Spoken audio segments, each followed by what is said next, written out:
Good morning students. Last lecture में मैंने आपको एप्लीकेशन ऑफ हेस लॉ बताया था। आज अपन पढ़ेंगे बॉन्ड एनर्जी।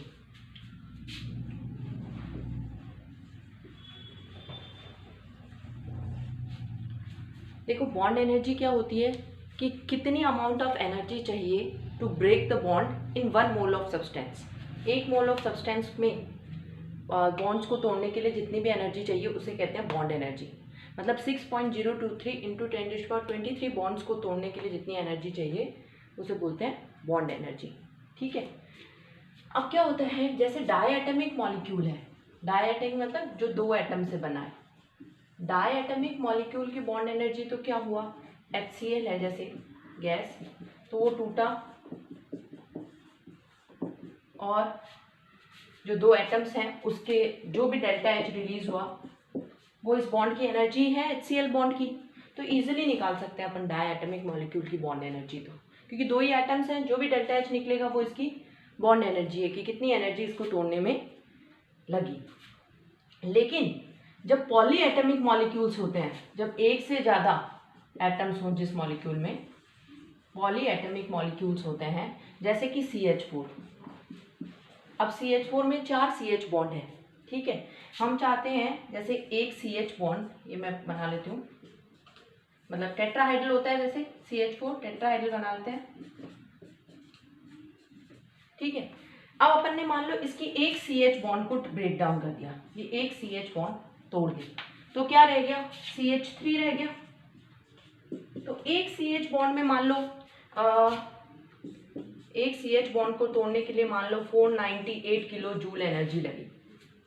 अब जब आप दूसरी CH बॉन्ड तोड़ोगे तब इतनी ही एनर्जी नहीं लगेगी, तब एनर्जी कुछ और लगेगी, थोड़ी इससे कम या ज़्यादा जो भी है, लेकिन इससे डिफरेंट होगी, इसके आसपास होगी लेकिन इससे डिफरेंट होगी।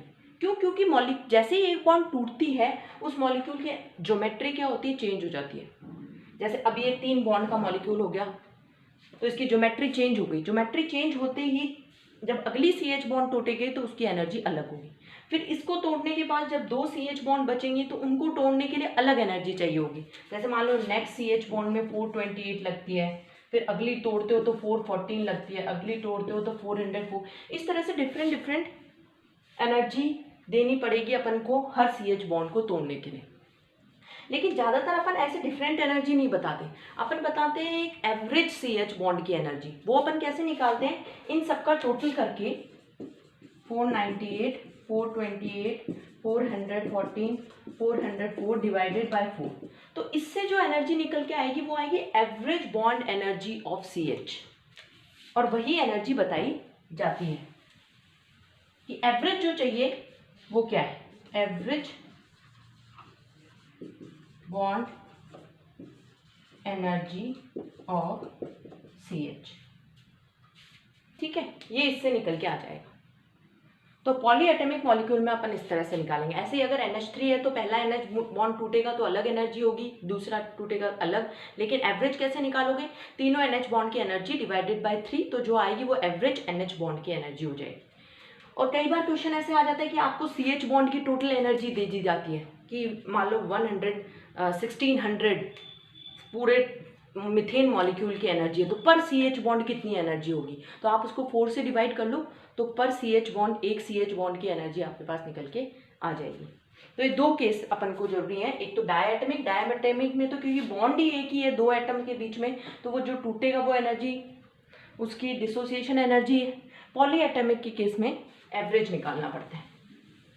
अब क्या होता है, बॉन्ड एनर्जी पे इस पे न्यूमेरिकल्स आते हैं, मैं आपके साथ डिस्कस करती हूँ कुछ न्यूमेरिकल, जिस तरह के न्यूमेरिकल्स आते हैं। पहला न्यूमेरिकल है, जैसे मान लो एक एग्जांपल अपन लेते हैं, CH4 मीथेन की रिएक्शन अपन कराते हैं क्लोरीन के साथ, तो CH3Cl बनता है और HCl बनता है। और आपसे पूछा जाता है कि इस रिएक्शन का डेल्टा H निकालो। ठीक है, आपको दे क्या दिया जाएगा, दे दिया जाएगा किसकी, CH बॉन्ड की एनर्जी, ये है बॉन्ड एनर्जी। CH बॉन्ड की एनर्जी मान लो x किलो जूल दे दी। फिर आपको दे दी जाएगी बॉन्ड एनर्जी किसकी, CCl बॉन्ड की, y किलो जूल। फिर बॉन्ड एनर्जी C और Cl बॉन्ड की एनर्जी हो जाएगी Z किलो जूल, और एक आपको दे दी HCl बॉन्ड की एनर्जी मान लो Z1 किलो जूल। ये बॉन्ड एनर्जीज आपको न्यूमेरिकल में गिवन है और आपसे डेल्टा H पूछा है इस रिएक्शन का। तो अब बॉन्ड एनर्जी के थ्रू आप कैसे डेल्टा H निकालोगे, ठीक है। तो आपको क्या करना है, आपको पता है कि जब भी कोई बॉन्ड बनती है तो एनर्जी निकलती है ना, और जब भी कोई रिलीज होती है, जब भी कोई बॉन्ड बनती है तो एनर्जी रिलीज होती है, और जब भी कोई बॉन्ड टूटती है तो हमें उसे एनर्जी देनी पड़ती है तोड़ने के लिए, ठीक है। तो जब बॉन्ड टूट रही है तो हमें एनर्जी देनी पड़ेगी, तो उसकी एनर्जी प्लस में आएगी क्योंकि हमें देनी पड़ रही है, ठीक है। और जब बॉन्ड बन रही है तो एनर्जी निकलेगी, तो वो एनर्जी आएगी माइनस में, है ना।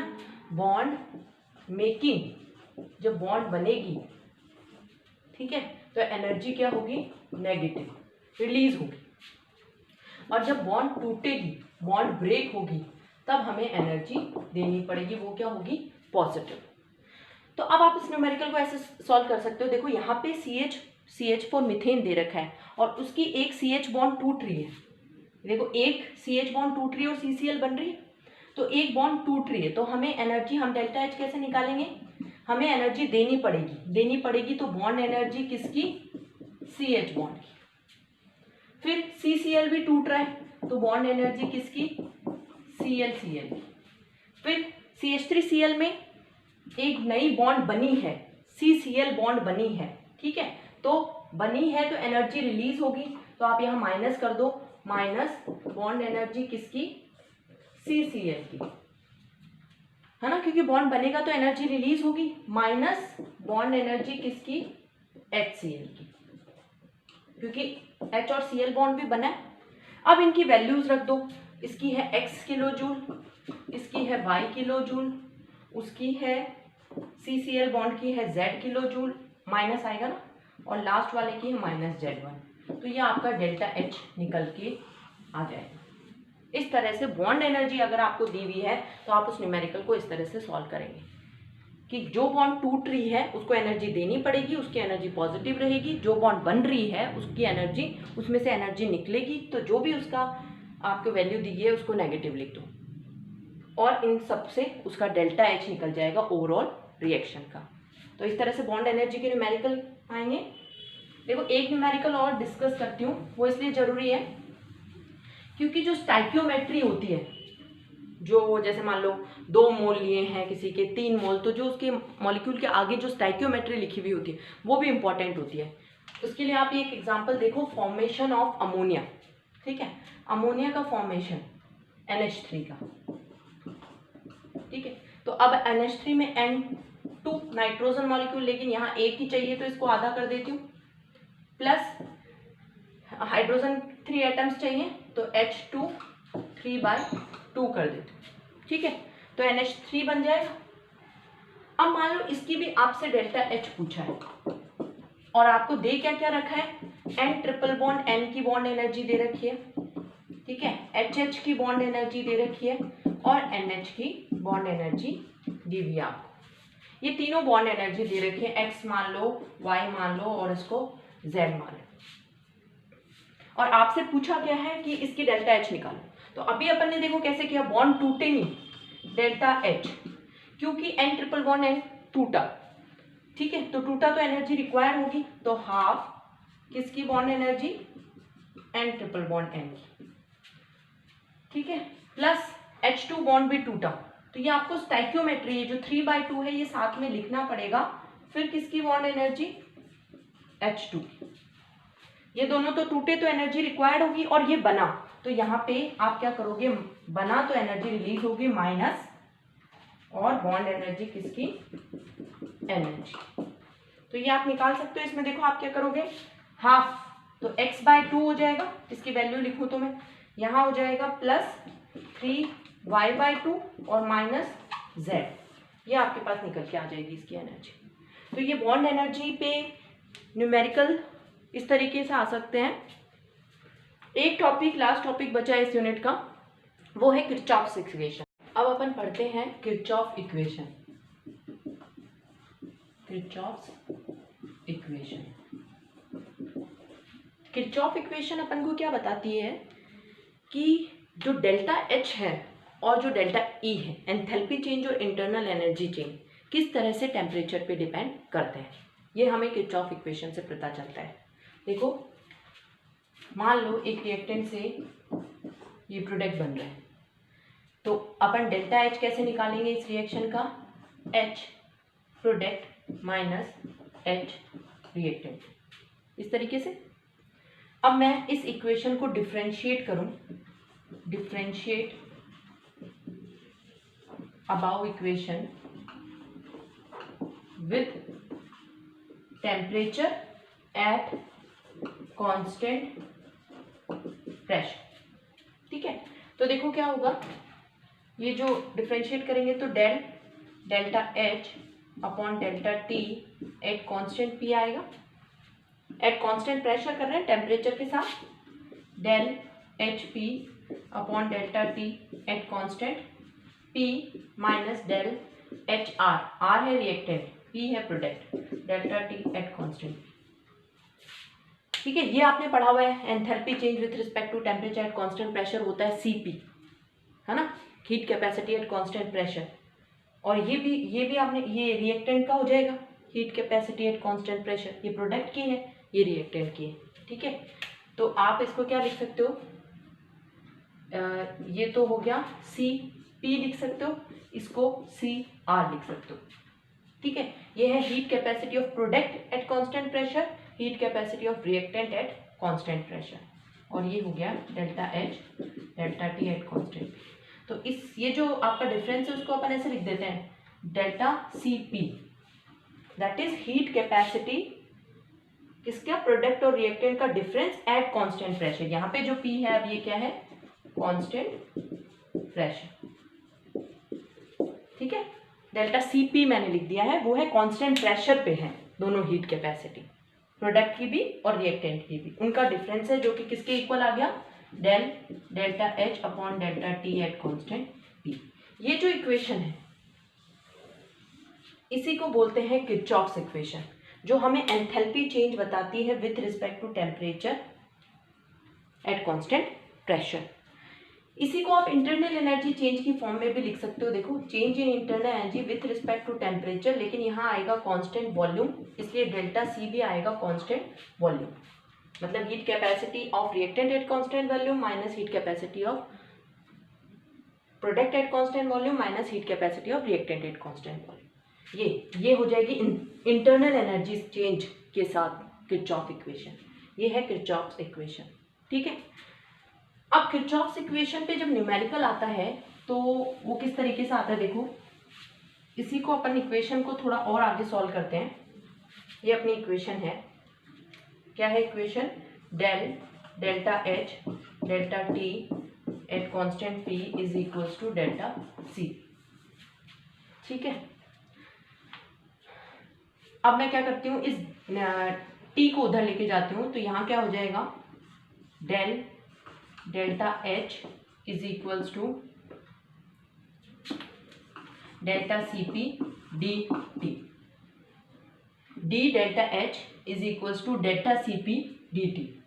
इस इक्वेशन को इंटीग्रेट करते हैं दोनों side on integrating about equation. इसको मैं इंटीग्रेट करती हूँ H1 से H2 और इसको करती हूँ T1 से T2, ठीक है। तो देखो जब आप इंटीग्रेशन करोगे तो d डेल्टा h का इंटीग्रेशन क्या होगा, डेल्टा h ही होगा, उसको आप इंटीग्रेट कर दो H1 से H, मतलब ये लिमिट्स लगा दो H1 से H2। इसी तरीके से डेल्टा Cp तो बाहर आ जाएगा और जो dt होगा उसका इंटीग्रेशन t होगा, जिसे आप लिमिट्स लगा दो T1 से T2। अब H2 माइनस H1 हो जाएगा तो delta H2 minus delta H1 हो जाएगा is equals to delta Cp, और ये हो जाएगा T2 माइनस T1। ये फाइनल एक और इक्वेशन आई है जो न्यूमेरिकल सॉल्विंग में हेल्प करती है। देखो ये इक्वेशन बहुत इंपॉर्टेंट है, क्यों, क्योंकि अगर मान लो कोई भी रिएक्शन है, एक रिएक्शन एक पर्टिकुलर टेम्परेचर पे होना, सुटेबल टेम्परेचर पे होना प्रेफर करती है, ठीक है, लेकिन हम चाहते हैं कि उसी रिएक्शन का डेल्टा एच हमें किसी और टेम्परेचर पे पता लगाएं, तो पहले जिस टेम्परेचर पे वो रिएक्शन होना चाहती है वहाँ उसकी रिएक्शन हो जाए, उसका डेल्टा एच हमें पता लग जाएगा। मान लो उसका डेल्टा एच है डेल्टा H1 और वो T1 टेम्परेचर पे रिएक्शन होना चाहती है, तो T1 टेम्परेचर। लेकिन हम चाहते हैं कि T2 टेम्परेचर पे उसका डेल्टा एच क्या होगा, तो T2 टेम्परेचर लिख के आप यहाँ पे डेल्टा H2 निकाल सकते हो। तो कोई रिएक्शन अगर किसी दूसरे टेम्परेचर पे नहीं हो रही है फिर भी हम उसका एंथैल्पी चेंज वहाँ पे निकाल सकते हैं इस रिएक्शन के थ्रू। मान लो कोई रिएक्शन है जो स्टैंडर्ड कंडीशन में नहीं होती, किसी और टेम्परेचर पे होना प्रेफर करती है, तो जहाँ पे भी हो रही है वहाँ पे उसका एंथैल्पी चेंज मिल जाएगा। और अब आप 25 डिग्री पे निकालना चाहते हो तो यहाँ पे 298 केल्विन में अगर आप लिखो तो 298 लिख लो, ठीक है। और Cp जो है वो है heat capacity at constant pressure of reactant और प्रोडक्ट और रिएक्टेंट का डिफरेंस ही है, वो आपको पता लग जाएगा, डेल्टा H2 निकल के आ जाएगा। मतलब आप किसी भी टेम्परेचर पे किसी भी रिएक्शन का एंथैल्पी चेंज इस रिएक्शन के थ्रू निकाल सकते हैं, ठीक है।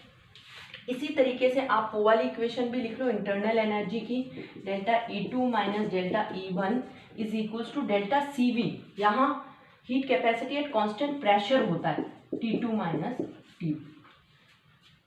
तो इस पे न्यूमेरिकल आते हैं, आप बुक में देखना, सॉल्व करना उन न्यूमेरिकल्स को। Thank you. ये अपनी फर्स्ट यूनिट खत्म हो गई है, नेक्स्ट लेक्चर से अपन सेकेंड यूनिट स्टार्ट करेंगे।